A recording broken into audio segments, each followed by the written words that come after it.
You don't have to live with pain and loss. Learn its lesson and grow and become rejuvenated because of it.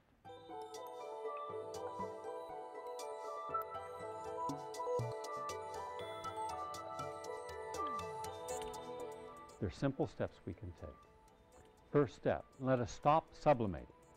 And the only way you can stop sublimating is to be consciously aware in the moment you're in that you must exchange the anger and rage or the depression and apathy for a positive energy that you can feel and share.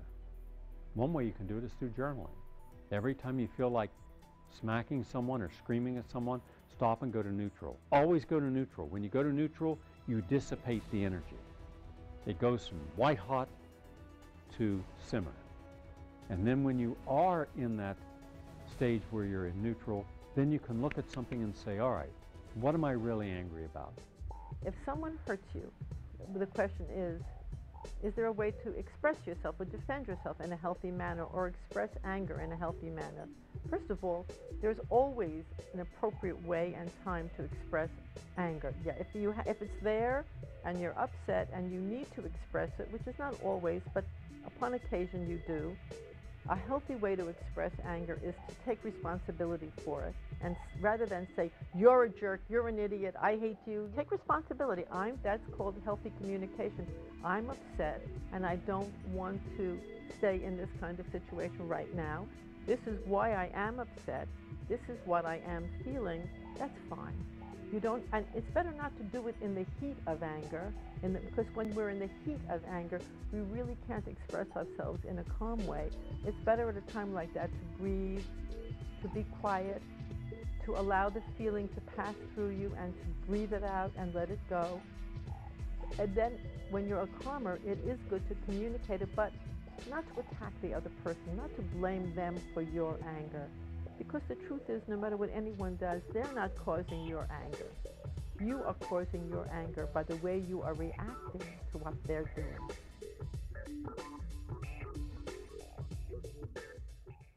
Listen with love and don't project.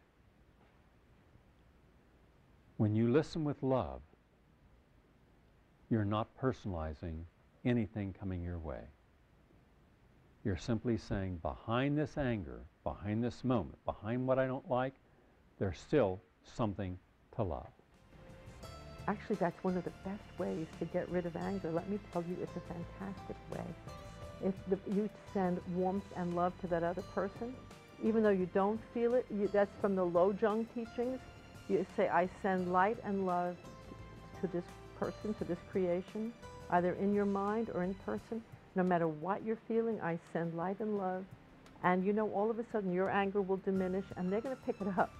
You have to be willing to let go of all these separate ego thoughts, the idea that we are separate from each other and we are different and we are alone and isolated in a hostile world. Get back to the idea that we are all from the same source. We are all human beings, which are really spiritual beings, and get back to our spirituality. When we get to our spirituality, we lose these guilty and angry and fearful feelings. In our old understanding of biology and life, based on a Darwinian pursuit, that's that survival of the fittest in the struggle for existence. If we live by that philosophy, then of course the philosophy of every individual is to be the fittest at the cost of stepping on other people in the process. So we live in a world that is required competition with an edge for the winner over the loser. So we live in a world whose philosophy says there are winners and there must be losers. As the new science starts to reveal itself, there's a complete change in evolution theory. The new theory says that evolution is not based on competition, it is totally based on cooperation. People who are optimistic live longer, are happier, are healthier, and more successful. So if you are constantly the kind of person who says, well, that's the kind of thing that happens to me, that always happens to me, sure enough, that will continue to happen to you, right? We walk, people and events walk through the door of our expectations. Now, of course, there are circumstances that's not possible, but in most cases, there is still a way of taking a step away from just reacting negatively.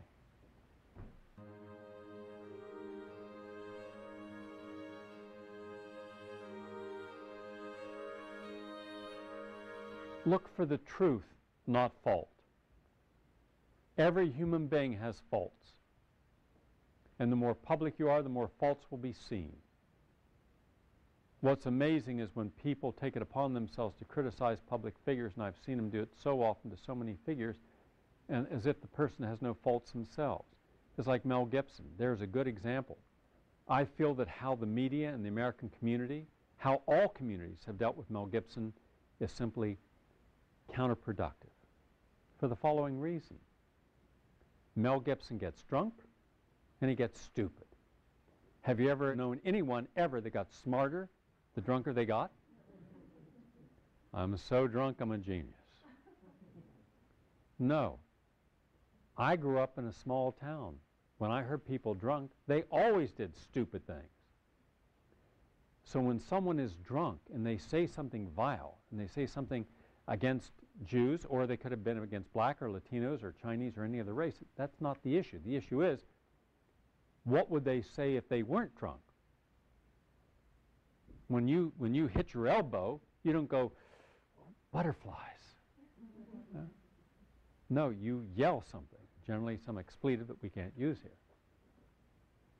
And here's something else. How many people in this audience, now I want to see hands, have said things when you were angry at someone in your life that if we were to capture that and put it in the headlines in the New York Times, would that represent who you are? Have you all said things that were really stupid and vulgar and bad and obnoxious? Yes, you have. About a million times? Yes. And how many of our kids have said, I hate you, I wish you were dead, why are you my father? Slam. And then an hour later, I need money to go to the store. $300. For what? Don't ask for change. Of course we say stupid things. And then when a mic is suddenly left on and someone hears what the powerful people are saying, we think we're offended. Let's stop this self-righteousness. All right? I'll take you to a Jackie Mason concert and see how many people are offended. But I laugh because he does it to make us laugh. Now, what if he got angry and got drunk and said the same things he said when you pay $100 to go see him in Broadway? Do you realize how many people would be angry at him? You racist. So then we have to view context. If I'm singing Jesus is God's praise, Muhammad's praise at the top of my lungs in a church cathedral, that's called rejoicing, Pentecostal believing, a presence. Walk right out on the street, turn around, do the same thing, and you're arrested, put in a mental hospital for schizophrenia. Right? Context. Tom Cruise jumps on the couch for about a second because he's so happy, suddenly he's a wacko. Isn't that stupid that we would criticize Tom Cruise for showing his love for his fiancée? How many times have you said things to people that you love, or did things that if someone captured on camera make you look stupid? So at the end of the day, we're all, every person on earth, from the Pope and every other religious leader, everybody is guilty of making statements that were better not have been said. So does that mean that we have the right to criticize someone who gets drunk and makes those statements? And when we want someone walking around with us and capturing everything we said and say, do you hear what you just said? You're a disgusting human being, you just said that. So I said it. So let's get over the idea that we can project upon other people what we hate about ourselves. We are living contradictions.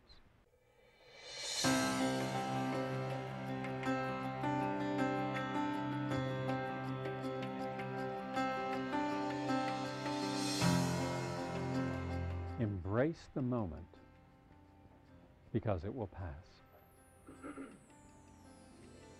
Don't assume that somehow everything's going to stop and wait for you until you're ready to appreciate the moment of life you're in.